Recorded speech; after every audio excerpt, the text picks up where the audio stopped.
Right Davos పర్యటనకు CM Chandrababu బయలుదేరారు. Gannavaram airport నుంచి ఢిల్లీకి సీఎం చంద్రబాబు వెళ్లారు. ఢిల్లీ నుంచి చంద్రబాబు బృందం జ్యూరిచ్ వెళ్లనున్నారు. సీఎం వెంట మంత్రులు లోకేష్, టీజీ భరత్ అధికారులు ఉన్నారు. ప్రపంచ ఆర్థిక సదస్సులో ప్రముఖులతో సీఎం భేటీ కానున్నారు. ఇక పెట్టుబడుల ఆకర్షణల లక్ష్యంగా చంద్రబాబు దావోస్ పర్యటన కొనసాగనుంది. ఏపీ కొత్త పాలసీలను చంద్రబాబు వివరించనున్నారు.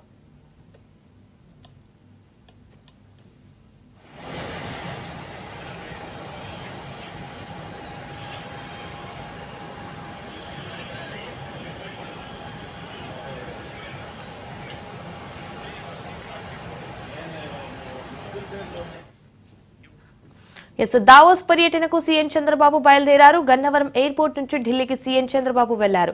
ఇటు ఢిల్లీ నుంచి చంద్రబాబు బృందం జ్యూరిచ్ వెళ్లనున్నారు.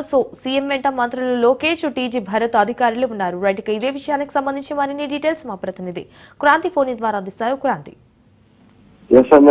సీఎం చంద్రబాబు నాయుడు నేడు దావోస్ పర్యటన వెళ్లనున్నారు. ఈ నేపథ్యంలోని సీఎం చంద్రబాబు ఉండవల్లిలోని తన నివాసం నుంచి గన్నవరం చేరుకుని అక్కడి నుంచి నేరుగా ఢిల్లీకి తన బృందంతో బయలుదేరారు. అయితే ఈ రోజు అర్ధరాత్రి ఢిల్లీ నుంచి తన బృందంతో కలిసి స్విట్జర్లాండ్ లోని జ్యూరిచ్ కి బయలుదేరతారు. బ్రాండ్ ఏపీ పేరుతో పెట్టుబడుల ఆకర్షణ లక్ష్యంగా దావోస్ లో జరిగే వరల్డ్ ఎకనామిక్ ఫోరం సదస్సుకి సీఎం వెళ్లనున్నారు. ప్రపంచ బిజినెస్ దిగ్గజాలు హాజరయ్యే ఈ సదస్సులో పాల్గొనడం ద్వారా ఏపీకి పెట్టుబడులు తెచ్చేందుకు సీఎం ప్రయత్నం చేయనున్నారు. ఈ నేపథ్యంలోని మొదటి రోజు జ్యూరీలో 10 మంది పారిశ్రామికవేత్తల్లో సీఎం చంద్రబాబు సమావేశం అవుతారు. అనంతరం హోటల్ హయత్ లో meet and greet with Telugu diaspora పేరుతో జరిగే తెలుగు పారిశ్రామికవేత్తల సమావేశంలో పాల్గొనడం జరుగుతుంది. ఈ భేటీలో ఏపీలో పెట్టుబడులకు సంబంధించి ఎక్కడ ఉన్న అవకాశాలు, అదేవిధంగా పెట్టుబడులు పెడతాం వల్ల ఎలాంటి అవకాశాలు ఉన్నాయి, ఏపీలో సీఎం స్వయంగా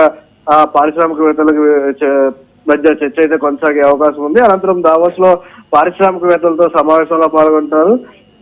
ఆర్సెల్ఆర్ మిత్తల్ ఎగ్జిక్యూటివ్ చైర్మన్ లక్ష్మీ మిత్తల్ తో చంద్రబాబు ప్రత్యేకంగా సమావేశం అయ్యే అవకాశం ఉంది. రెండో రోజు సిఐఏ నేషనల్ గ్రీన్ హైడ్రోజన్ అంశం పైన చర్చ, solar impulse, Welspun, Coca Cola, LG, Carlsberg, Walmart International, సిక్కో, కాగ్జెట్ తదితర సంస్థల చైర్మన్లతో సహా సీఈఓలతో జరిగే సమావేశానికి సీఎం చంద్రబాబు హాజరవుతారు. ఈ సమావేశానికి యుఏఈ ఎకానమీ మంత్రి అబ్దుల్లా బిన్ కూడా హాజరయ్యే అవకాశం ఉంది. అనంతరం ఎనర్జీ ట్రాన్స్మిషన్ చర్చల్లో సీఎం పాల్గొంటారు. అంతర్జాతీయ మీడియా సంస్థలకు సంబంధించి నిర్వహించే చర్చాగోష్ఠిలో కూడా బ్లూంబర్గ్ కు ఇచ్చే ఇంటర్వ్యూలో రాష్ట్రంలో అవలంబిస్తున్న విధానాలు, అదేవిధంగా రాష్ట్రానికి పెట్టుబడులు కనుక పెడితే ఏ రకమైన వెసులుబాటు ఉంటుంది, రాష్ట్రంలో వచ్చే పారిశ్రామికవేత్తలు ఏ రకమైన రాయితీలు ఉంటాయి అనే దానికి సంబంధించి కూడా ఆయన ఒక ఇంటర్వ్యూలో రాష్ట్ర విధి విధానాలు వివరించే అవకాశం ఉంది. మూడో రోజు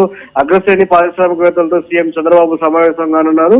రోజుకు కనీసం 10కి తగ్గకుండా పారిశ్రామికవేత్తలతో భేటీ సమావేశాలు ఉండేలాగా చంద్రబాబు బృందము పాల్గొనే అవకాశం ఉంది. 4వ రోజు ఉదయం సీఎం స్వదేశానికి బయలుదేరతారు. Sanjana. Right Kranthi, thank you for the updates.